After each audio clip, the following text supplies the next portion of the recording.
네, 안녕하세요. 자, 오늘은요, 지금 새벽 3시인데, 제가 이때 아니면 시간이 없어요. 그래갖고, 자다가 일어나서 이제 설명을 좀 드리려고 하는데, 4번 문제를 해설을 해드리려고 그래요. 이 경간부 시험 문제가, 좀 어려워요. 어렵고, 그러니까 순경시험 준비하시는 분들 같은 경우에는 경간부 시험 정도의 레벨을 공부하면은 순경시험을 쉽게 만점이 나오겠죠. 그래, 근데 이제 보통 형법 실력은 하루아침에 완성되는 게 아니에요. 이 종합적인 이 지식이 요구되는 거기 때문에 뭐 고의서부터 해갖고 뭐 미수론, 공법론, 죄수론, 뭐 형벌론 이 5개, 6개 파트를 다 어느 정도 공부하고 났을 때 한 단계가 올라가고 제2회독을 했을 때 또 한 단계가 업그레이드 되고 이런 식으로 해갖고 형법 실력이 쌓이는 거거든요. 그래서 단지 어떤 파트 하나 딸랑 공부했다 해갖고 그 실력이 확 늘어나고 이런 건 아니에요. 그래서 어떤 분들은 형법 점수가 안 나와요 이렇게 얘기하는데 회독수가 그러니까 쉽게 얘기하자면은 고의, 그 다음에 고의, 미수론, 공법론, 죄수론, 형벌론 이 5개 파트를 갖다가 쉴 새 없이 돌아가야 2회독, 3회독, 4회독 했을 때 비로소 한 단계 올라가는 거거든요. 근데 대부분 그 형법을 갖다가 무슨 경찰학이나 무슨 이런 과목 정도로 생각을 하시는 분들이 많아요. 절대 그렇게 해서 느리지 않습니다. 이 5개 파트가 세트로 돌아가고 있어요. 그렇기 때문에 단순하게 한 파트, 두 파트 공부했다 해갖고 실력이 늘지는 않습니다. 또 총론만 다 공부했다 해서 되는 것도 아니고 강론도 공부를 해야 되겠죠. 그죠? 또 강론을 이해하려고 하면은 총론의 어떤 기본적인 바탕이 있어야 또 강론도 점수가 좀 나오거든요. 그래서 어쨌든 유기적으로 다 연결되어 있다는 거예요. 이 과목 자체가. 그래서 형법을 1년, 2년 공부했는데 성적이 안 나온다. 그런 친구들이 많이 있죠. 제대로 공부를 하지 않아서 그래요. 어떤 과목을 파트를 공부할 때는 그 해당하는 파트의 정의를 정확하게 알고 있어야지 됩니다. 그래야지 한 단계 실력이 업그레이드가 되거든요.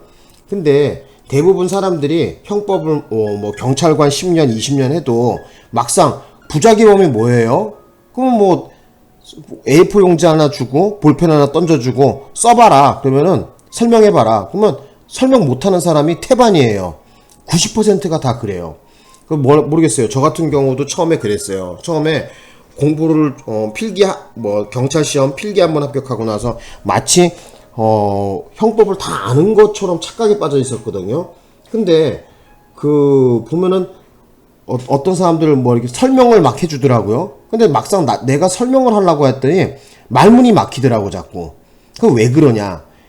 형법의 기본적인 바탕이 약해서 설명하는 능력이 떨어지는 거거든요. 그러니까 쉽게 얘기하자면은 뭐라 그러죠? 종합적 유기적인 이 과목을 갖다가 단편적인 지식만 갖고 접근을 했기 때문에 그런 현상이 발생하는 거거든요. 그래서 모르겠어요. 저는 올해까지 해서 형법을 한 25년째 하고 있는데 한 25년 됐을 거예요. 제가 군대 제대하고 26부터 지금 나이가 이제 50대 중반이니까 거의 한 20년 넘게 공부했죠.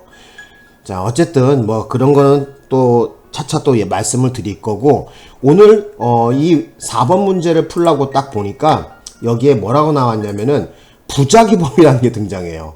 이 부작위범이라는 거에 대해서 잠깐 좀 설명을 좀 드려보고, 그리고 문제를 또 해설을 좀 드려보려고 하거든요.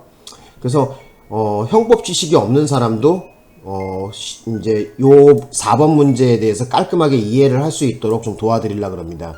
정답은 몇 번이냐면은 4번이 정답이거든요. 4번이. 그죠? 그래서 4번 일단 답 체크를 좀 해 보시는 게 좋을 것 같아요. 답 체크 했습니다. 되셨죠? 자, 그러면 부작위에 대해서 한번 설명을 좀 해보겠습니다. 부작위. 자, 여기 지금 부작위범이라 그랬죠? 그러면 자기가 뭐고 부작위가 뭔지 알아야 될 거 아니야. 그죠?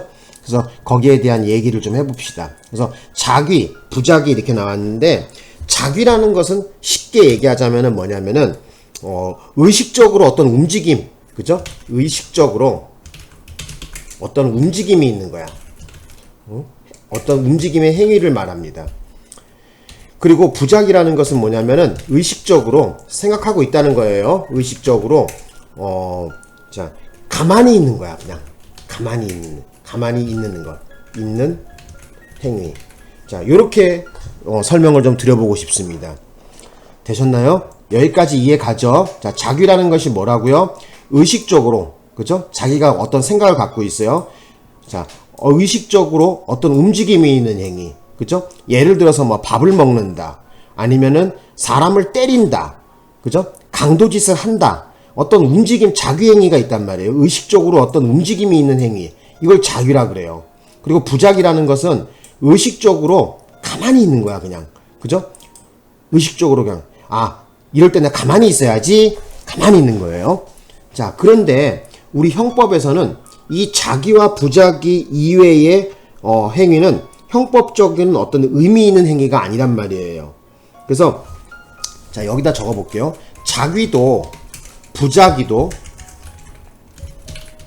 아닌 이런 행위, 이런 걸 갖다가 뭐라 그러냐면은 형법상 의미가 없는 행위예요. 이거는 형법상 의미가 없다. 의미가 없는 행위입니다. 그렇기 때문에 형법상 의미 없는 행위이기 때문에 어떻게 한다? 이런 경우에는 자, 형벌을 가할 수가 없겠죠. 그죠? 그 대표적인 경우가 어떤 경우가 이런 경우가 있냐면은 잠을 자고 있어요. 그죠? 잠을 자고 있는데 이렇게 볼게요. 잠을 자고 있는데 꿈결이야. 꿈이야. 꿈에서 옛날에 자기한테 싸가지 없게 했던 후배가 덤비고 있어. 까불고 있어 막 나한테. 그래서 이놈을 갖다가 좀 혼을 내줘야 되겠다 해서 발로 뻥 깠어. 그러니까 꿈결이겠죠. 꿈결에 뭐 나쁜 놈이 나타나서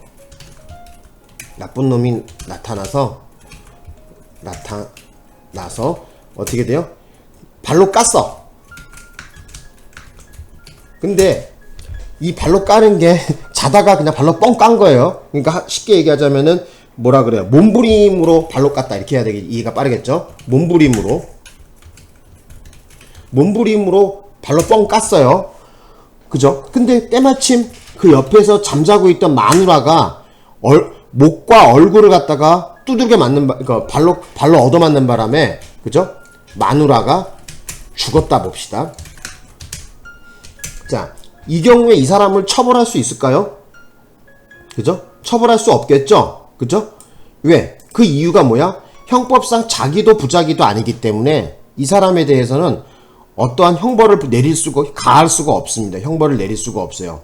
죄를 따질 수가 없다는 거예요. 왜? 형법상 의미 있는 행위가 아니기 때문에 그렇습니다.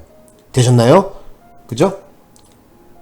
형법상 의미 있는 행위라는 것은 어쨌든 형법상 의미가 있는 행위라고 하려고 한다면은 자귀던가 부자기던가 둘 중에 하나는 돼야 돼요. 방금 여기 말씀드린 것처럼, 그죠? 자귀도 부자기도 아닌 이런 행위, 그죠? 잠을 자는데 꿈결에서, 그죠? 나쁜 놈이 나타나서 몸부림으로 발로 빵 깠어. 그죠? 잠결에 그냥. 근데 때마침 마누라가 옆에 있다가 얼굴통과 목 있는데 턱 부위를 얻어맞아갖고 죽었단 말이에요. 이런 경우에는 뭐 어떻게 방법이 없죠. 그죠? 과실도 아니야. 과실범이 되려고 하면 어떻게 해야 돼요?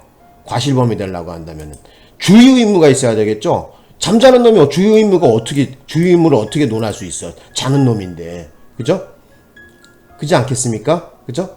그래서 우리 형법에서는 자귀든 부자기든 둘 중에 하나 행위만 인정합니다. 그래서 우리가 이제 행위론에서 이제 공부할 건데, 어쨌든 자기도 부자기도 아니라고 한다면은 그 행위는 형법상 의미가 없기 때문에 형벌을 가할 수가 없다. 그죠? 그래서 대표적인 사례로 말씀을 좀 드려보자면은 잠을 자는데 꿈결에서 나쁜 놈이 나타나갖고, 그죠? 현실적으로 몸부림으로 발로 뻥 깠는데, 그죠? 그 옆에 잠자고 있던 마누라가 턱과 목을 맞아서 죽어버렸단 말이야. 이런 경우에는 형법적으로 의미 있는 행동이 아니기 때문에, 행위가 아니기 때문에 벌할 수가 없습니다. 그죠? 아무것도 아니야, 이런 경우에. 되셨죠? 자, 그러면 자기범과 부자기범에 대한 설명을 좀 해볼게요. 이제 자기범과 부자기범. 자기범. 그러니까 자기범하고 부자기범. 그죠? 그래서 아까 전에 내가 자기라는 건 뭐라 그랬어? 의식적으로 어떤 움직임이 있는, 그죠? 움직임이 있는 행위라 그랬었잖아. 그래서 자기범이라는 것은 말씀드리자면은 뭐 예를 들어 갖고 뭐 어떤 게 있을까? 뭐 사람을, 그죠? 칼로 찌르는 행위. 그죠? 칼로 찌르는 행위. 자, 이런 거죠. 그죠? 어떤 움직임, 의식적으로 어떤 움직임이 있는 거 아니야? 사람에 대해서, 그죠? 강도짓을 하는 거야. 그죠? 또 사람에 대해서 헌담을 하는 거야. 사람에 대해 어떻게 돼요? 언행으로 욕설이라든지 아니면은 뭐라 그래야 돼요? 명예를 훼손한다든지 뭐 이런 어떤 적극적인 어떤 행위, 그죠? 의식적으로 어떤 움직임이 있는 행위란 말이야. 이걸 전부 다 자기범이라 그래, 이런 거를. 예? 예를 들어서 쓴 거야. 그럼 부자기범은 뭐냐면은 아까 말씀드렸지만 부자기는 뭐라 했어? 어떤 의식적으로 자기 머릿속으로 의식적으로 나 가만히 있어야지 하고 가만히 있는 거야. 그죠? 이런 걸 부자기범이라 그래요. 그래서 의식적으로 가만히 있는 건데 가만히 있는 행위를 말하는 거고, 그런데 그냥 무작정 그냥 의식적으로 가만히 있다 해서 뭐 범죄가 되는 게 아니라 기대되는 행위를 하지 않거나, 그죠? 기대되는 행위를 하지 않거나, 아니면 요구되는 어떤 행위를 하지 않는 거야. 되셨나? 그죠? 그러니까 어떤 게 있을까? 예를 들면 부자기범 같은 경우에, 그죠? 예를 들면은 뭐라고 얘기할까? 이런 걸 한번 들어봅시다. 요구되는 행위를 하지 않는 거. 아버지인데, 그죠?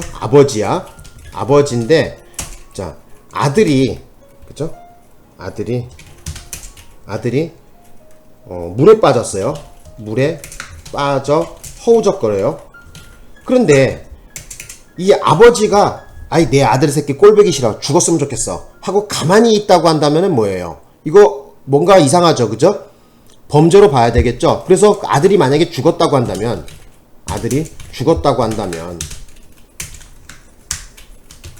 이거는 뭐하고 동등하게 볼 수가 있어요? 살인죄하고 동일하게 볼 수 있겠죠, 그죠? 왜? 바로 그 아버지라는 사람은 아들을 구조해야 되는 보증인적 지위를 갖고 있는 사람이란 말이야, 그죠? 근데 뭐 이따가 설명 다 드리겠지만은 뭐 요 내용 갖고 무작정 부자기범이 되는 건 아니겠지만은 좀 설명을 좀 드리기 위해서 이해를 돕기 위해서 말씀을 드리는 건데, 어떤 기대되는 행위를 하지 않았잖아. 지금 아버지가 물에 빠진 아들을 구하지 않았잖아, 그죠? 그래서 그 아들이 죽었다고 한다면은 뭐야? 마치 살인을 저지른 거와 동일한 거예요. 일부러 가만히 있었으니까, 그죠? 마치 살인을 저진 거와 동일하다, 이렇게 보는 거예요.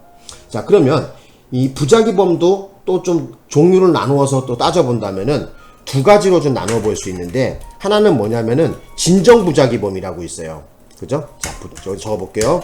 부자기범은 자, 두 개로 또 쪼갤 수가 있는데, 하나는 진정부자기범이 있어요.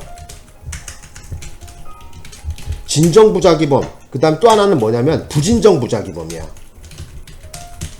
자, 요렇게 또 쪼개볼 수가 있어요. 그래서 진정부자기범이라는 건 뭐냐면 명령규범을 위반한 거야. 그래서 예를 들면은 대표적인 예로 뭐 어떤 게 있냐면은 퇴거불응죄거든요. 자, 예를 들어 갖고 집에 누가 찾아왔어. 띵동 눌러. 그래서 누구세요? 딱 했더니 처음에는 택배예요 해갖고 문을 열어줬는데 딱 보니까 택배가 아니라 교회 댕기라고 하면서 막 전도하는 아줌마야. 자, 이런 경우에 아줌마 보고 어떻게 해요? 아줌마 나가세요. 우리 집에서 나가세요. 저 교회 안 댕겨요. 나가세요. 근데 안 나가고 아줌마가 가만히 있다면 뭐야? 이건 퇴거불응죄가 되는 거죠. 그래서 여러분들 머릿속에 기억하셔야 되는 게 뭐냐면은 진정부작위범의 대표적인 샘플은 퇴거불응죄다. 머릿속에 좀 담아 두시고, 자, 이제 부진정부작위범에 대해서 설명을 드려볼게요. 부진정부작위범이라는 거는 또 뭐냐면은 쉽게 말씀을 드리면 자기로 규정된 범죄를 어쩐다? 자기로 규정된 범죄를 부작위로 저지르는 거야. 자, 이걸 갖다가 부진정 부작위범이라 그럽니다. 되셨나요? 예.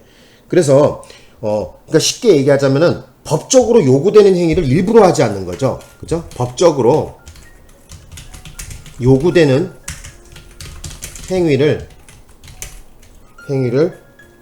일부러 하지 않고 가만히 있는 거야. 자, 되셨나요?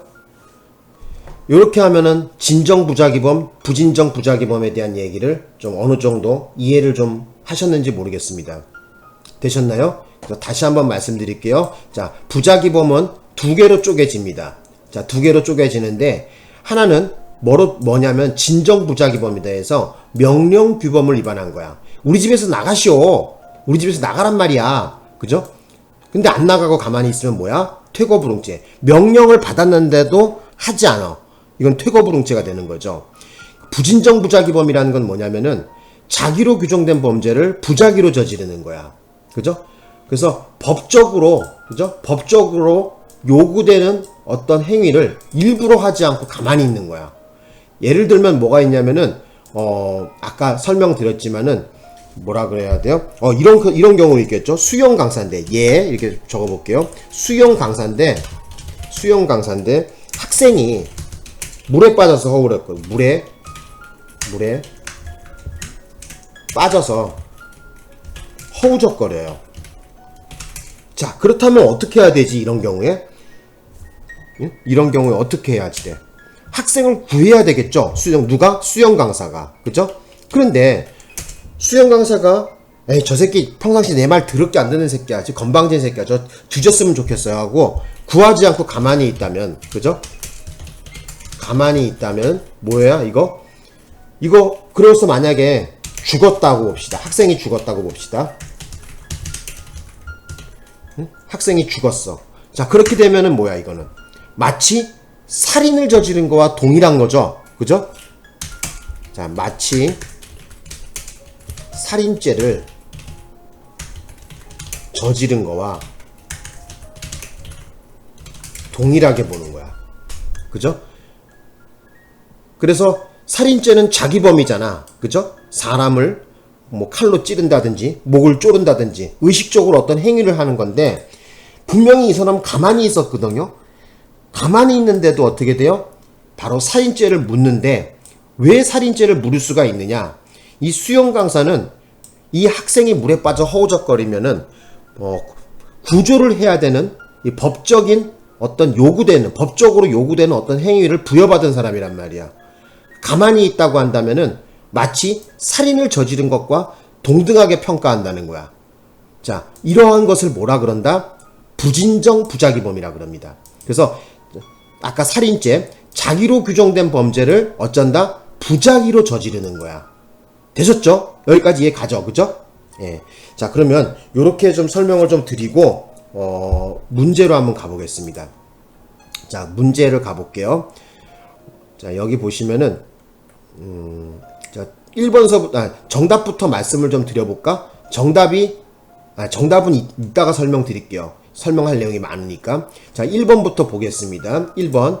자, 1번에 보니까 도로교통법 어쩌고저쩌고, 자, 50조 사고 발생 조치 1항 2항과 관련하여 교통사고를 발생시킨 당해 차량의 운전자예요. 교통사고 발생시킨 운전자야. 그 사고에 있어 규칙 사유가 없는 경우에도 구호조치 의무 및 신고 의무가 있다. 예. 우리 법은 그렇게 규정하고 있죠. 판례도 그렇게 보고 있어요. 그래서 이 경우에 잘잘못을 떠나서 내가 고의든 과실이든 이런 걸 떠나서 고의든 과실이든 뭐 아니면 책임이 있든 없든 위법이든 위법이 아니든 상관하지 않고 어떻게 해야 된다? 구호 조치나 신고 의무가 있다는 것입니다.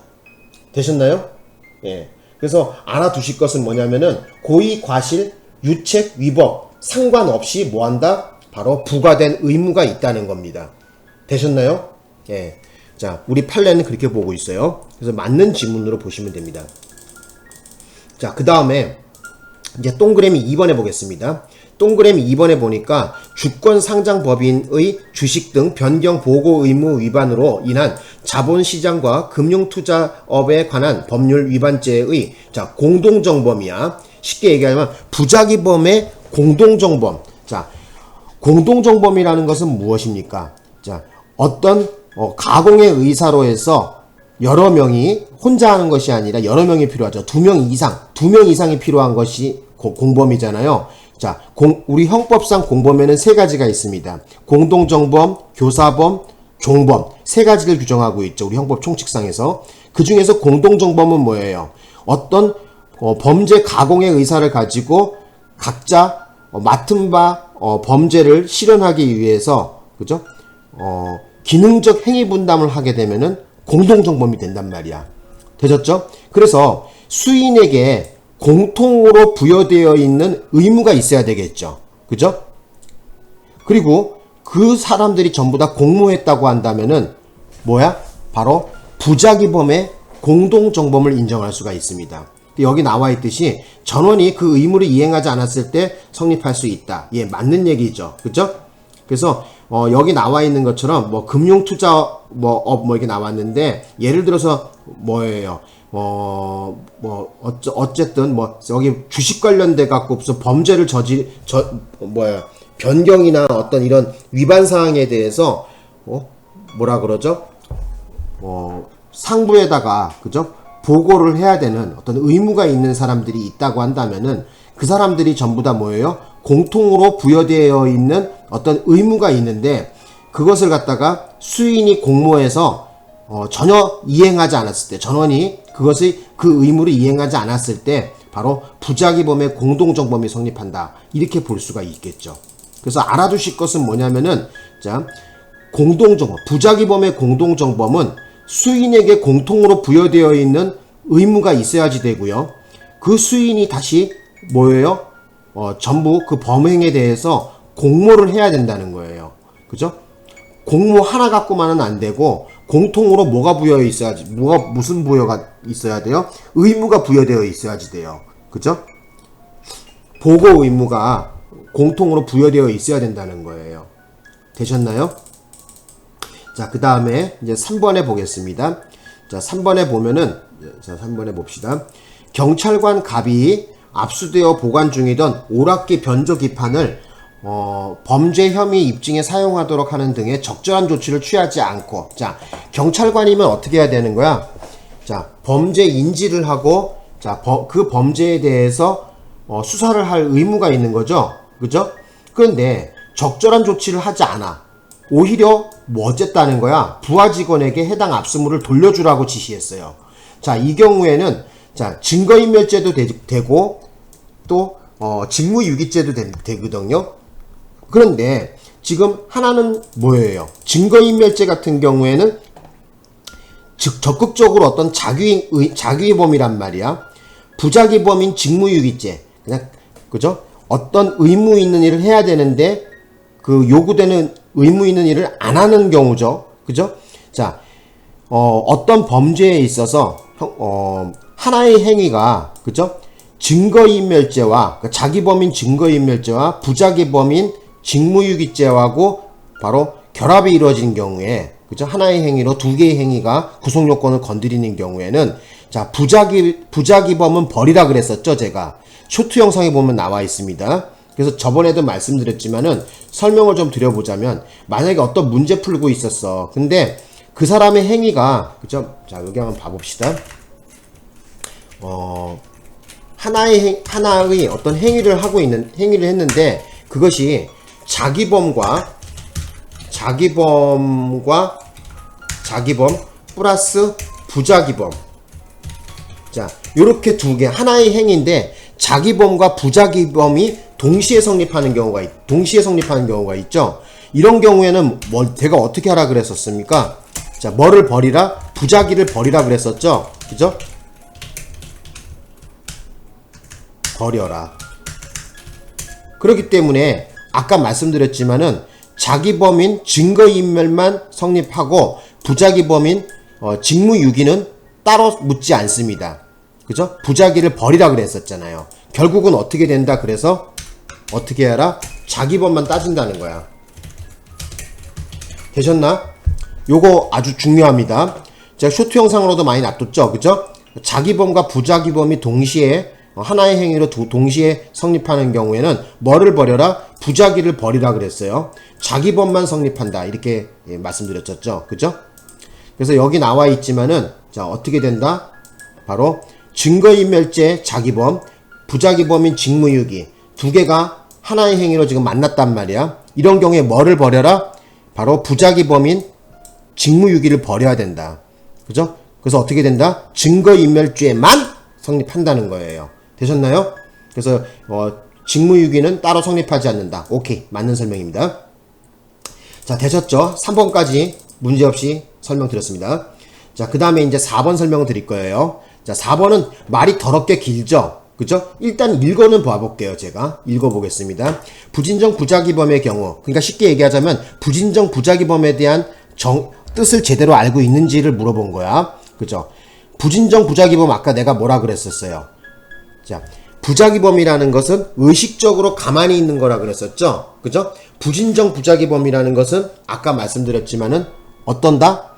자기범으로 규정된 것을 부자기로 이행하는 거란 말이야. 가만히 있음으로써 마치 자기를 한 거와 동등한 효과를 누리는 것을 바로 부진정 부자기범이라 그래. 여기 보시면은 보호법의 규칙과 법익에 대한 침해 위협에 대처할 보호 능력이 있는지 여부와 상관없이 부자기 행위자에게 침해 위협으로부터 법익을 보호해 주어야 할 자기 의무가 있고, 부자기 행위자가 그러한 보호적 지위에서 법익 침해를 일으키는 사태를 지배하고 있어 자기 의무의 이행으로 결과 발생을 쉽게 방지할 수 있다면, 말 더럽게 기네, 부자기로 인한 법익 침해가 자기에 의한 법익 침해와, 자, 여기 중요합니다. 동등한 형법적 가치가 있는 것으로, 자, 범죄의 실행 행위로 평가될 수 있다. 그러니까 부진정 부자기범으로 인정한다는 얘기예요. 그죠? 자기범으로 규정된 범죄를 부자기로 저지르는 거. 이걸 뭐라 그런다? 부진정 부자기범이야. 그러니까 아까 말씀드렸지만은 자기범, 바로 예를 들면 살인죄야. 살인죄인데 대표적인 샘플로 예를 들자면은 이런 거를 들 수가 있겠죠. 세월호 사건 같은 경우에 보시면은 그 선장이, 그죠? 그 승객들이 죽던 말던, 그래, 죽어도 상관없다 하고 승객들을 구조하지 않고 지 혼자만 도망치면 뭐야? 그 승객들이 죽어도 좋다라고 하는 그러한 마음가짐으로 아무 조치도 하지 않고 법적으로 요구되는 어떠한 행위를 하지 않고 구조 의무를 이행하지 아니하고 가만히 있다면 마치 살인을 저지른 거와 동등한 형법적 가치를 가진단 말이야. 그래서 이러한 경우를 뭐라 그런다? 바로 부진정 부자기범이라 그래요. 자, 그러면 부진정 부자기범의 요건이 있는데 그 요건에 대해서 좀 설명을 좀 드려볼게요. 그래서 이 부분이 어떻게 틀렸는지 제가 설명을 좀 드려보려고 그러거든요. 자, 그러면 자, 여기 한번 봐봅시다. 자, 보자고 이제 또. 그래서 요렇게 봅시다. 부진정 부자기범. 부진정 부자기범의 요건. 저는 예전에 그 쇼트 영상에 많이 올려놨는데 첫 글자 따갖고 제가 뭐라 그랬죠? 보지작가 동인기라 그랬었죠? 좀 발음상 좀 이상해요. 우리 여기 구독자 중에 여성분들도 있겠지만은 좀 그냥 우리가 공부하는 차원이다 이렇게 생각하시고 좀 약간 듣기는 민망하지만은 어쨌든 보지작가 동인기를 좀 기억하세요. 뭐라고요? 보지작가 동인기. 보지작가 동인기. 이거 무슨 말이냐? 제가 지금 지난 20년간 공부하면서 부자기범 시험 나온 거 전부 다 요 요건 기억하고 있으니까 틀리지가 않더라고요. 자, 보지는 뭐냐면은 보증인적 지위를 말합니다. 자, 보증인적 지위. 이걸 갖다가 보지라 그러고요. 그죠? 보지. 보증인적 지위. 그 다음에 두 번째 작가는 뭐냐면, 작가의 작은 뭐냐면 자기 의무야. 자기 의무. 그리고 넘버3로 뭐가 있냐면은 이행 가능성이 있어야지 돼요. 그 다음에 넘버4로 뭐가 있냐면은 동가치성. 행위정행의 동가치성이라고도 하고 동가치성이라고도 합니다. 그 다음에 다섯 번째로 뭐가 필요하냐면은 기대 가능성. 자, 여기서 기대 가능성이라는 건 무슨 말이냐면 적법행위를 기대한다 그 말이야. 자, 다시 한번 정리하겠습니다. 부진정 부작위범의 요건에는 뭐가 있다고? 자, 첫 글자 암기합시다 우리. 보지작가 동인기. 따라해봐. 보지작가 동인기. 보지작가 동인기. 그래서 보지는 뭐라고? 보증인적 지위를 말하는 거야. 그리고 작은 뭐야? 바로 자기 의무를 말합니다. 그 다음에 이행 가능성. 그죠? 자, 가는 뭐야? 이행 가능성. 자, 그래서 말씀을 드리는데 아까 그 문제 풀다가 뭐 어떤 생각이 나냐면은 여기 한번 봐봅시다. 자, 부진정 부작위범의 경우 보호법익 주체가 법익에 대한 침해 위협으로 보호 능력이 있는지 여부에 상관없이가 아니라 보호할 수 있는 능력이 있어야 되겠죠. 그 위협으로부터 대처할 수 있는 보호 능력이 있어야 되겠죠. 그죠? 그죠? 쉽게 얘기하자면은 이행 가능성이 있어야 된다는 거예요. 그죠? 그걸 이행할 수 있는 이행 가능성이 있어야지 된다는 거야. 그죠? 그 다음에 여기 보면 동가치성. 그죠? 이행 가능성에 대해서 잠깐 설명을 좀 드려볼게요. 자, 이행 가능성. 왜 처음서부터 드릴까 이거? 자, 보증인적 지위라는 건 뭐냐면은 이렇게 쉽게 설명을 좀 드려볼게요. 설명드리자면 아버지와 아들 관계에서 아버지. 그죠? 자, 아버지와 아들 관계에 있어서 누구? 아버지. 자, 이런 경우에 뭐예요? 바로 보증인적 지위가 있는 거죠. 자, 또 뭐가 있을까? 자, 수학여행 가서 어떻게 된다? 학생 인솔교사. 인솔교사. 자, 수학여행 갔는데 학생을 인솔하는 교사는 그 학생들이 안전하게 수학여행을 마칠 때까지 안전하게 여행을 시켜줄 의무가 있는 사람이죠. 그죠? 어떤 위협이라든지 어떤 위험에 처했을 때는 그 인솔교사가 책임을 져야 됩니다. 그죠? 안전한 여행이 되도록 책임을 져야 되겠죠. 또 우리가 배에서 크루즈, 예를 들면 또 크루즈 선박이야. 크루즈 선박에서 선박의 선장. 그죠? 승객들이 안전한 여행을 할 수 있도록, 그죠? 어떤 조치를 취해야 될 의무를 갖고 있는 사람. 자, 그런 의무를 다 지닌 걸 갖다가 뭐라 그러냐면은 형법적으로 보증인적 지위가 있다. 이렇게 얘기하는 거야. 그 아버지와 아들 관계에 있어서 아버지는 아들이, 그죠? 만약에 물에 빠졌다 그러면 구조해야 될 의무가 있는 것이죠. 그죠? 그잖아. 그죠? 그래서 그러한 걸 전부 다 뭐라 그러냐면은 보증인적 지위가 있는 사람이다. 이렇게 얘기하는 거예요. 자, 그 다음에 자기 의무. 예를 들어서 아까 얘기했지만, 그죠? 물에 빠져서 막 허우적거려 아들이. 그러면 어떻게 돼? 그걸 건져내야 되는 의무가 있는 것이죠. 그죠? 또 여기 나와 있는 것처럼 크루즈 선박의 선장이야. 그죠? 배가 지금 막 침몰하기 직전이야. 그러면 그 선장은 승객들이 안전하게 배에서 탈출할 수 있도록 자, 어떤 자기 의무가 있는 것이죠. 그죠? 그 자기 의무. 자, 이행 가능성. 자, 이행 가능성은 뭐냐면은 아무리 보증인적 지위가 있고 자기 의무가 있다고 하더라도 이행 가능성이 없으면 안 돼. 그죠? 예를 들면은 어떤 것이 있냐면은 이런 경우가 있겠죠. 아버지는 서울에 있어요. 근데 아들이 해운대 바다에 있어. 부산 해운대 바다에 있어요. 자, 이런 경우에 전화를 걸었어 아들이. 그죠? 아버지 지금 저 해운대 바다인데 다리에서 지금 막 떨어질라 그래요. 아니면 바닷물에 지금 빠지기 직전이에요. 전화가 왔어. 근데 아버지가 아무리 술을 쓴다고 하더라도 KTX 타고 가도 3시간이 걸리잖아. 그죠? 못 구하는 거야. 이행 가능성이 없는 거야. 이런 경우에는 바로 부진정 부작위범의 형사 책임을 묻기가 어렵죠. 그렇지 않겠습니까? 이행 가능성이 없잖아. 이거 어떻게 가? 이거 아버지가 서울에 있고 아들이 해운대 바다에 있는데 이거 어떻게 가? 이행 가능성이 없는 거 아니야. 그죠? 자, 그래서 부진정 부작위범의 요건에는 바로 이행 가능성이 들어갑니다. 되셨나요? 자, 그 다음에 이제 동가치성이라고 하는데, 다른 말로는 행위정형의 동가치성, 이렇게 말하는 사람도 있어요. 동가치성. 그럼 뭘 동가치냐? 그죠? 그 가만히 있는 행위가, 그죠? 있는 행위가 마치, 그죠? 살인을 저지른 거와 동등하게 평가할 수 있느냐? 가만히 있는 그 행위가 살인죄와 동등하게 평가할 수 있는 가치가 있느냐? 이게 동가치성이 있어야지 돼요. 그죠? 여기 뭐 예를 들어 살인죄라고 적었는데, 그죠? 어떤 가만히 있는 그 행위가 어떤 자기범과 동등한 평가를 할 수 있는가? 그죠? 여기다 좀 적어볼게요. 그래서 동가치성이라는 것은 그 가만히 있는 행위가 바로 자기범과 동등한 평가를 할 수 있는가? 그죠? 할 수 있는가? 거기에 대한 걸 바로 동가치성이라 그래요. 자, 기대 가능성이라는 건 뭘 기대한다는 거야? 적법행위를 기대한다는 거죠? 그죠? 그래서 예를 들면은 뭐예요? 아들이 물에 빠져서 막 죽기 일부 직전이야. 그죠? 죽기 일부 직전인데 막 이제 아버지 살려주세요. 막 살려주세요. 그랬어요. 그런데 갑자기 어떤 깡패 같은 놈이 나타나더니만 당신 아들 물에 빠진 거 건져내면은 우리가 가만히 있지 않겠어 하면서 목에다 칼을 들이대고 있어요. 그죠?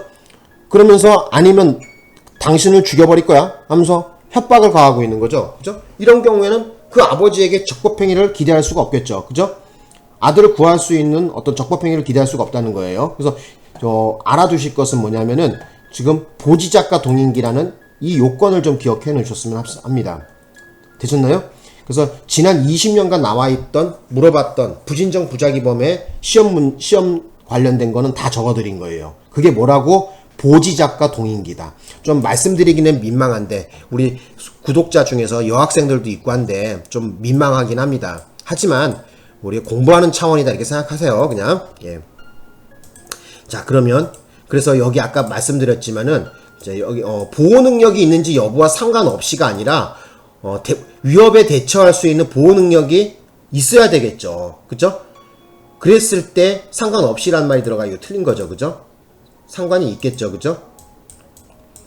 그래서 이행 가능성이 있어야지 된단 말이에요. 그리고 여기 나와 있는 것처럼 보호해 주어야 할 법적 자기 의무가 있고, 그죠? 보지작과 동인기에 자기 의무 나와 있죠. 그러한 보호적 지위에 있는 법익 침해를 일으키는 사태를 지배하고 있어 자기 의무 이행으로 자 어쩐다 결과 발생을 쉽게 방지할 수 있었다 하면 이 말이 나왔죠. 그러니까 어떻게 돼? 쉽게 방지할 수 있음에도 불구하고 가만히 있으면 이거 문제가 되겠죠. 이행 가능성이 있는데도 가만히 있으면. 자, 그 다음에 또 뭐다? 마지막에 뭐예요? 그 자기에 의한 법익 침해가 자기에 의한 법익 침해와 동등한 형법적 가치. 아까 얘기했지만 동가치성. 그죠? 형법적으로 그 살인죄와 그 가만히 있는 행위가 동등하게 평가할 수 있느냐. 이걸 따져본다는 거야. 그래서 이런 것을 종합적으로 따졌을 때 어떻게 돼요? 범죄의 실행행위로 평가할 수 있답니다. 그죠? 그래서 어쨌든 아까 틀린 말은 어디 부분이 틀리냐면 요 앞대가리 부분이 있죠. 그죠? 보호 능력이 있는지 여부와 상관없이가 아니라 바로 그 침해에 대한 그 침해 위협에 대처할 보호 능력이 있어야 가능한 겁니다. 있어야지 됩니다. 상관없이 이 말 들어가 틀린 거야. 되셨죠? 그래서 정답 몇 번? 4번 고르시면 돼. 되셨죠? 자, 그래서 오늘 수업은 여기까지 하고 마칠 생각입니다. 그래서 여러분 어쨌든 경간부 시험 본다고 고생 많았는데 어쨌든 최대한 설명을 좀 드릴 거고, 그리고 순경 공부하시는 분은 모르시면 제 영상 계속 돌려보세요. 돌려보시면 이해 갈 거고, 기출문제 출력은 네이버 카페에 보시면 이선주 경찰 공부 카페에 거기다가 제가 해놨어요. 그래서 보시면 됩니다. 출력하시면 돼요. 마치겠습니다.